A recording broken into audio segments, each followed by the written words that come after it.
Oh, what's up mga kabayan? Meron na naman tayong bibigyan dito ng reaksyon. Ano mga kabayan? Ari na naman si Kong Dan Fernandez aka Attorney Google mga kabayan.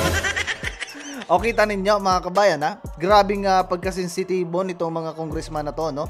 Aba binigyan na pala mga kabayan ng invitation letter, no? Si Attorney Trixie mga kabayan natapos na. Tapos yung isang anchor mga kabayan, no, na nag-interview kay Manong Ace Barbers, no? Mga kabayan, kay Chairman Ace Barbers, nagpipresenta na mga kabayan na imbitahan siya, no, mga kabayan, kasi masyadong sinuplak mga kabayan niya si Barbers. At ang sabi niya doon sa interview, no, habang kinakausap niya si Barbers, talagang abusado naman mga kabayan at dapat lang, no, na questionin yung mga kasama niya dyan na Crocs mga kabayan. Sus Mario Joseph, ang sabi pa niya mga kabayan, no, hindi naman talaga daw drug lord, no, mga kabayan, si Congressman Ace Barbers. Wala naman daw mga kabayan ganon, at hindi naman daw talaga ganon si Ace Barbers mga kabayan, ha. Kasi may mga nagpakalat kasi mga kabayan, kaya siguro naisip-isip ng mga tatanggala, no, etong mga tolonggis na vlogger na tong galit sa atin, yung nagpapakalat ng ang pamilya daw ng Barbers ay drug lord mga kabayan. Kaya yan mga kabayan, naisipan nila na maggawa tayo ng triocom, no? Kung noon ay quadcom, triocom ngayon mga kabayan. Kasi na masyado nang nadudungisan ang ating ang ating mga pagkatao mga kabayan. Kita mo yan, ha? Ito naman si Chis Escudero mga kabayan, nagbigay na naman ng pahayag, no, patungkol diyan sa mga blanco na sinasabi niyang wala naman daw problema mga kabayan kasi napermahan na ng Pangulo, no, na ipasa na mga kabayan, wala naman daw problema kasi ito mga kabayan, no, nagfile na ng yan. Dapat mga kabayan, dapat ganyan talaga, dapat talaga itinututuhanan mga kabayan na mag-file ng kaso na agad dyan sa Supreme Court kasi talagang ka-question mga kabayan yung kanilang ipinasang budget na yan for 2025. Kita ninyo, ha. Ito mga kabayan, basahin muna natin. Nga pala, bago ko makalimutan mga kabayan, maraming salamat nga pala sa mga bagong subscribers natin dito sa ating channel, sa mga nag-like at nag-share ng ating video. Maraming salamat. Sa mga hindi pa mga kabayan, ha, ay mag-subscribe na kayo, no, at nasa ganun ay dumami tayo dito mga kabayan. Mas marami, mas masaya mga kabayan. Ito mga kabayan, ito ang sabi dito ni Dan Fernandez. Kasi mga kabayan, kaya ito nakapagbigay ng ganitong statement, no. Kasi nga naman, marami kasing tumitira mga kabayan na vloggers, no, dito sa mga crooks na to mga kabayan. Ayaw kasi nila mga kabayan na sila ay tinitira, lalo pa to si Dan Fernandez mga kabayan. Kita nyo, nagwawalis na ng kalsada mga kabayan at naglilinis ng kanal. Isa pa, nagpapaligo pa ng ng mama sa katabing kalsada. Kita mo, napaka-hipokrito na tao na to mga kabayan. My God. Sus Mario Joseph. I hate ito ang sabi niya dito mga kabayan, nababasa nyo ga. Ito ang sabi niya, saan ka naman nakakita ang presidente minumura? Kita mo yan, ha, minumura ang presidente. Ang pinariringan siguro nito mga kabayan si si BP Sara at yung ibang mga vlogger, no, mga kabayan. Ang vice presidente, naku, wala naman nagmumura sa vice presidente. Sa inyo lang, sa inyo presidente lang naman Kasi yung vice presidente namin matino at saka talaga nagtatrabaho. Masyado nyo kasi nga pinersonal Ito pa. Vice presidente minumura, speaker yan si Tamba mga kabayan, talaga naman na dapat yan ganyan minumura mga kabayan. Kita ninyo, ha, kung garabi nila mga kabayan pag ginitan yung ating vice presidente at yung mga kaalyado, no, Senate President and everybody. Ayaw pa nitong sabihin dito mga kabayan na siya ay kasama sa minumura tunay.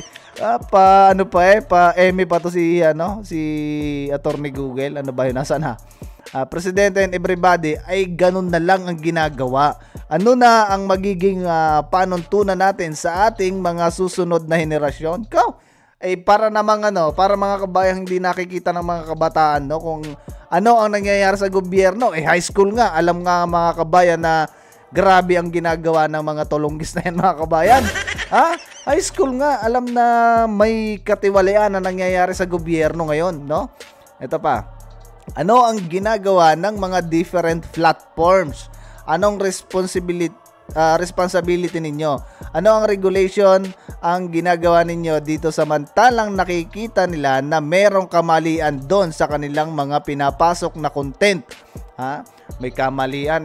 Alam niyo mga kabayan, talagang mali ito sa paningin nila mga kabayan kasi tinitira natin mga kabayan yung sablay nila. Kita ninyo kung paano nila bulihin mga kabayan yung mga resource person nila dyan.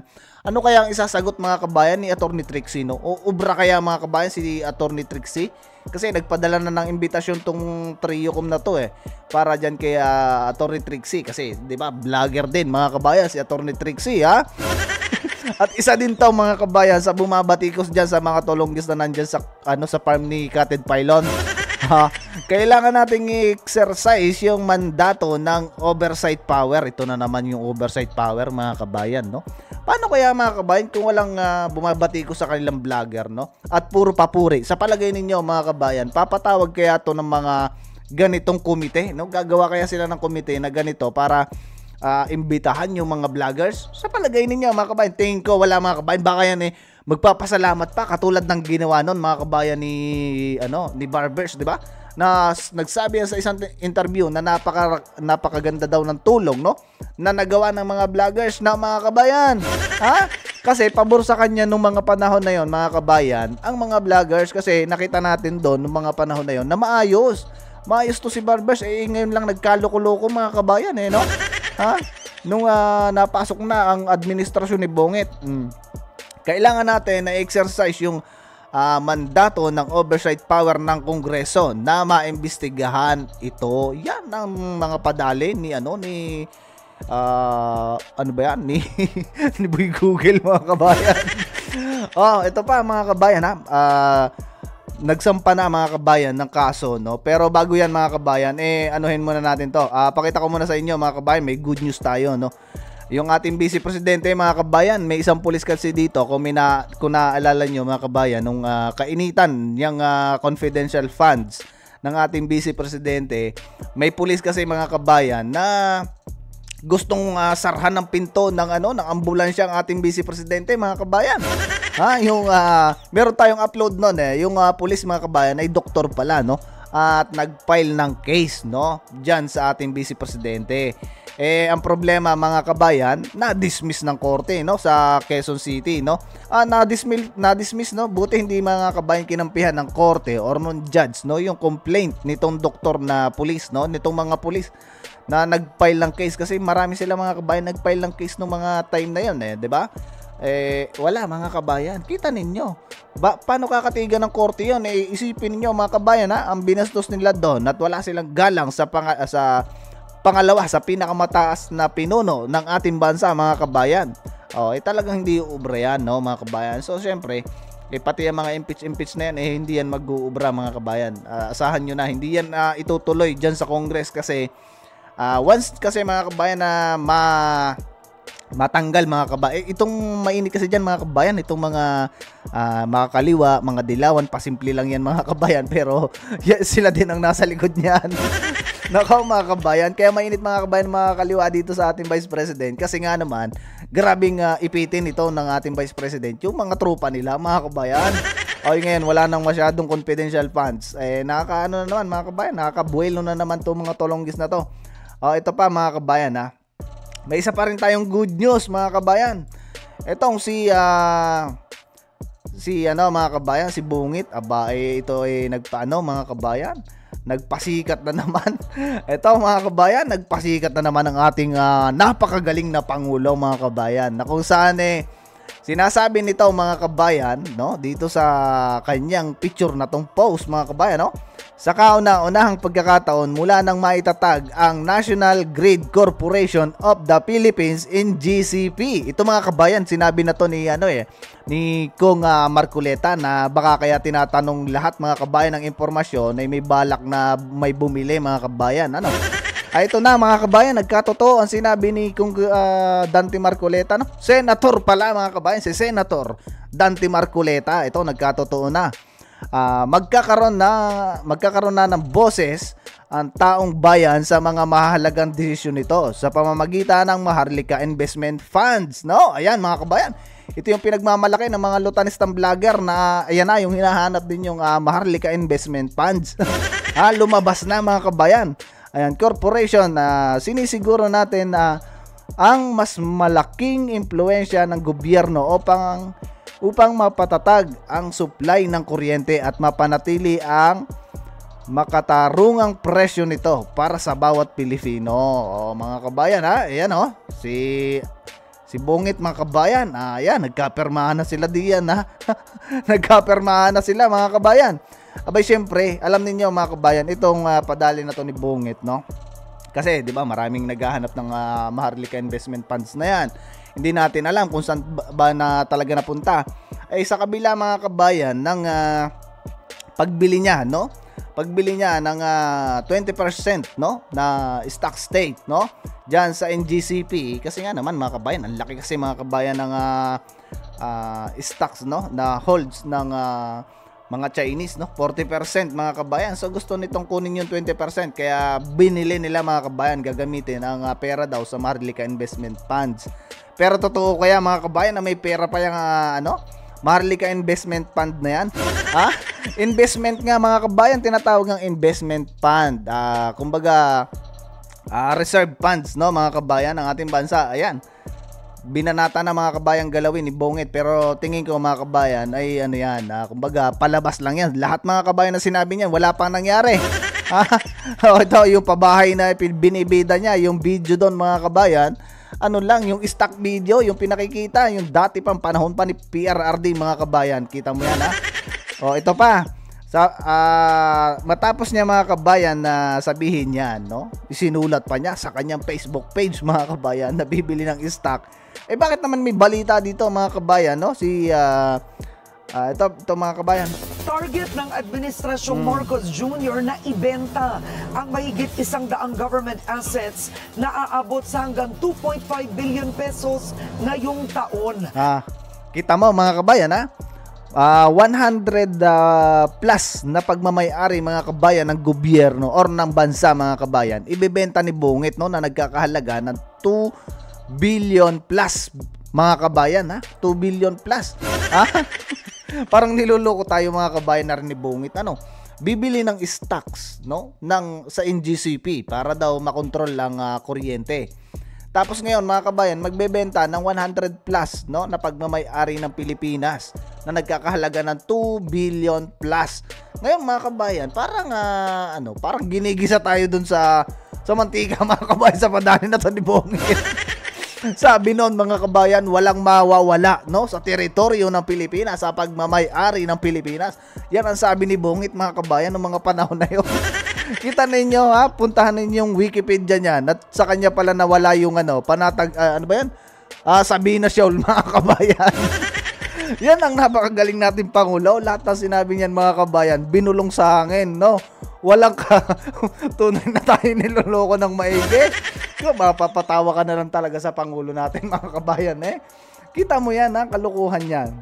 Sabi walang ipamimigay, yan ang walang mawawala sa ating bansa, walang mawawala sa mga pag-aari ng bansa. Unang-unang dinali niyan mga kabayan para hindi mabulilyaso yung kanilang matitinding plano mga kabayan. Tinanggal nila yung PICC mga kabayan yung nagmumonitor sa mga budget yung kay Bilheka mga kabayan. Kita nyo, unang-unang tinanggal yon. Nang sa ganon mga kabayan, walang makakasilip kung ano baga nangyayari sa pera ng taong bayan. Ganyan kalupit mag-isip yan mga kabayan. Ngayon naman, naisip niya mga kabayan na pinalalabas na gagamitin ang pera ng Maharlika Investment Funds na kung saan mga kabayan, ito ang resulta, magbebenta ng 100 plus na pagmamay-ari ng Pilipinas na nagkakalaga ng ng 2 billion plus mga kabayan. Kita mo yan 'di ba? Ginigisa tayo sa sarili nating mantika mga kabayan. Yan yung mahirap. Marami pa ring uto-uto na naniniwala dyan kay Bungit. Mga kabayan, aywan ko na lang sa inyo kung kayo ay believe pa rin diyan sa napakagaling nating Pangulo. Tunay na talagang malala na mga kabayan yung Pangulo natin. Napakalala na mga kabayan, kita ninyo, masilaw-silaw na dito si Bungit mga kabayan, no? Ganda ng tingin mga kabayan sa pinipirmahan. Nako, tunay, are. Ang sabi pa din mga kabayan sa balita, pakinggan nga natin na rin balita na rin mga kabayan ng GMA na sinasabi dito. Ito talaga si Kimbo, mga kabayan, ipinahamak, no? Ipinahamak si natropa niya, mga kabayan, na mga crook. Tunay. Pakinggan natin to, mga kabayan, itong sinasabi dito ng GMA. Ipinakita ni na Davao City Representative Isidro Ungab at dating Executive Secretary Attorney Vic Ito pala, mga kabayan, bago ko makalimutan, ha? Yung mga nagsasabi diyan, mga lutanista, kailangan daw mag-file na, no? Nang malaman. Kailangan mag-file kayo ng kaso kung talagang kayo may pinaglalaban. Ito na, mga kabayan, nag-file na ng kaso, no? Ay nag-file na ng complaint sa Supreme Court si Senator, mga kabayan, no? Si Senator Vic Rodriguez at saka si Congressman Ungab, mga kabayan. Ayan, legit na yan, mga kabayan, ha? Na talagang kinu-question nila yung nangyari, mga kabayan, sa pagpasa ng budget, no? Ay ko, tunay, mga kabayan. Dapat talaga yan ay katigan ng korte, mga kabayan, ng maantala yung katarantaduhan nilang paglalagay, pag-aalis, pagdadagdag, mga kabayan, ng mga budget, no? Tuloy, mga kabayan. Rodriguez ang petisyong inihain nila sa Korte Suprema para ipawalang bisa ang 6.3 trillion peso 2025 national budget. Paglabag daw sa konstitusyon ng pagkakaroon ng mga blanco sa Bicameral Conference Committee report ng Kongreso na naging basihan ng 2025 General Appropriations Act. Ang pinasasagot sa petisyon sina House Speaker Martin Romualdez, Senate President Cheese Escudero at Executive Secretary Lucas Bersamin. Tama yun, mga kabayan. Talagang dapat, mga kabayan, na panagutin yung mga tulonggis na yan dyan. Si Martin Romualdez, si Saldico, na umiska po na, mga kabayan. Ang katwiran na priority ang health. Yan, si Kimbo. Dapat, mga kabayan, kasama dyan si Kimbo, no?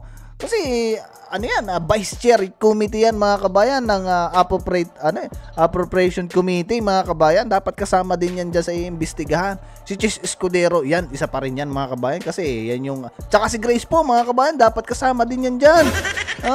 Isa din dyan, mga kabayan, sila ang nangunguna, mga kabayan, sa pumirma, mga kabayan. At saka yung mga tudutangge na walang nakita, mga kabayan, na blanco, si Gatchalian, yan, dapat kasama din sila, mga kabayan, kasi alam nila yan, no? Sila yung miyembro ng BICAM committee na yan. Dapat kasama lahat ng mga involved diyan, mga kabayan. Any petitions to question any law that Congress passes, at para sa akin, oportunidad yan para makilahok din sa proseso ng budget. Ang Korte Suprema, ang third branch ng pamahalaan. Hindi ito dapat katakutan, hindi ito dapat ikabahala. Ito'y bahagi ng ating demokrasya. Sir, pwede man yun ang comment sa petition ng Si Romualdez, mga kabayan, ganda ng lakad, bubunjing-bunjing. Bubunjing-bunjing si Romualdez na paldo, mga kabayan, sa budget, no? At sa petition nilang kung ungab sa Supreme Court na sabi naman ni Bersamin, hindi pa raw nasisilbi sa kanya ang petisyon kaya hindi niya pa nakikita ang laman nito. Kanina nakita ng GMA Integrated News ang kopya ng BICAM report ng 2025 budget mula sa Legislative Library, Archives and Museum ng Kamara. Dito makikitang may mga blanco nga sa dokumento. Kahapon, inamin ni House Appropriations Chairman Representative Stella Kimbo na may mga blanco nga silang items sa BICAM report pero hindi raw nito maapektuhan ang validity ng budget dahil napag-usapan na ang pondo para sa mga ito. Binanggit din sa Supreme... Ito, mga kabayan, yan yung sala kay Kimbo, mga kabayan. Sigurado na ito'y kagagalitan ni Tambaloslos, mga kabayan. Kagagalitan niya si Kimbo kasi nakapagsulat na siya ng statement niya, mga kabayan, sablay pa rin ang isinulat. Pinahamak nito, mga kabayan, umamin na blanco. Daming tumatanggi na walang blanco, mga kabayan. Pero si Kimbo, kita mo, umamin. Ay, sablay, mga kabayan, no? Mahina talaga to si Kimbo, mga kabayan. Tapos yan ngayon ang president, mga kabayan. Tapos tayo diyan, mga kabayan, si Kimbo Los. Court petition ni Ungab at Rodriguez na labag umano sa saligang batas ang pagdadagdag ng Kamara at Senado sa kani-kanilang budget na lagpas sa ipinanukala ng Pangulo. Pinagmukha lamang daw na edukasyon ang may pinakamalaking budget allocation dahil isinama dito ang ilang institusyong nasa ilalim ng Defense at Interior and Local Government Department. At labag din daw sa konstitusyon ng pagtanggal sa pondo ng PhilHealth. Pero sabi ni Lanao del Sur Representative Zia Alonto Adyong, Vice Chairman ng Appropriations Committee, the PhilHealth is technically a income generating agency eh. So it's a wrong nomenclature to say na ito ay budget binibigay annually. It's a subsidy of the government. Para sa GMA Integrated Kita mo yan mga kabayan ha. Ito kasi si Kimbo, umamin kasi mga kabayan. Ngayon, sisisihin nila mga kabayan ay yung typo error. Kailan pa mga kabayan? Kung yan spelling, no? Typo error yan mga kabayan. Kaso blanco, kailan pa mga kabayan na nagkaroon ng typo error, yung blank, no mga kabayan? Ay kahit siguro sino yung mga magagaling diyan mag-computer, mag-type mga kabayan. Pag tinawag kasing typo error, yung mga spelling or grammar, pero yung puro blanco-blankong line mga kabayan, ay hindi mo matatawag na ano yun. Na hindi mo matatawag na typo error yon mga kabayan, typographical error. Kasi yon mga kabayan, kaya mo nilagyan ng pat lang yon, meron kang ilalagay doon. Diba? Mga palusot nitong mga tulunggis na to mga kabayan, ginagawa ang Pilipinong ob-ob. So, tunay. Ang mga padali kasi nito mga kabayan, lalo na siyempre mahirap mga kabayan ng Pilipino, ang iniisip nila kulang sa pinag-aralan itong mga Pinoy, no? Ay ngayon ni high-tech na mga kabayan, mababasa mo na kung saan, no? Ang mga dokumento ng gobyerno. Basta meron kang internet. Okay, kita mo yan mga kabayan. Yan ang sinasabi natin. Kaya dapat mga kabayan, lagi kayong updated, no? Sa mga vloggers, no? Na naglalabas ng mga katiwalian, no? Nitong mga yung mga congressman na yan. Tunay na salan-sala mga kabayan na nangyayari sa bansa natin ngayon. Kung noon mga kabayan mahirap, ay lalo ngayon naghihirap, no? Apektado mga kabayan talaga ang nasa laylayan ng lipunan. Kaya ngayong darating na eleksyon mga kabayan, itong midterm election, abay matuto na tayo mga kabayan. Huwag tayong masanay dun sa kinaugalian natin na porkit kilala yung tao na yon mga kabayan, yun na yung iboboto. Kahit sobrang tagal ng dekada ng taon namumuno sa lugar ninyo, ay yung pa rin ay binoboto nyo at wala namang nangyayari. Abay, magbago-bago na kayo ng inyong paniniwala, no? Hindi porket matagal na nakakilala or matunog yung pangalan, yun ulit ang iboboto. Wala namang nagagawa sa bansa natin. Abay, matuto na tayo mga kabayan. Kaya yung line up ng PDP, for sure mga kabayan, yon ay may maitutulong sa bansa natin kasi galit yung mga yun sa korap mga kabayan, sa katulad nitong mga Cruz na to. So anyway mga kabayan, hanggang dito na lang yung video natin. Ingat kayo palagi at adios sa inyo mga kabayan. Bye bye!